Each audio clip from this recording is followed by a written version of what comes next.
السلام علیکم ورحمۃ اللہ وبرکاتہ۔ آج کا وظیفہ ان افراد کے لیے جو ڈرے رہتے ہیں، اندھیرے سے ڈرتے ہیں، اندھیرے میں مختلف چیزیں ان کو ڈراتی ہیں۔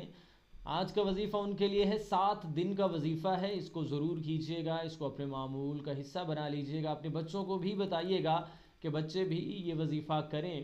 تاکہ ان کو بھی اندھیرے میں ڈر نہ لگے، سنسان جگہ پر ڈر نہ لگے، اکیلے میں تنہائی میں ڈر نہ لگے۔ تو جناب وظیفہ ہے نبی اکرم صلی اللہ علیہ وآلہ وسلم کی ذات بابرکات پر 11 مرتبہ درود السلام، اس کے بعد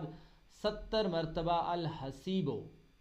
جی بالکل 70 مرتبہ الحسیبو کا ورد، اور اس کے بعد 11 مرتبہ نبی اکرم صلی اللہ علیہ وآلہ وسلم کی ذات بابرکات پر درود السلام، اور اس کے بعد دعا مانگ لیجئے کہ یا اللہ عز و جل مجھے فلاں اندھیرے سے ڈر لگتا ہے، تنہائی سے ڈر لگتا ہے، کسی انسان سے ڈر لگتا ہے، کسی معاملے سے ڈر لگتا ہے،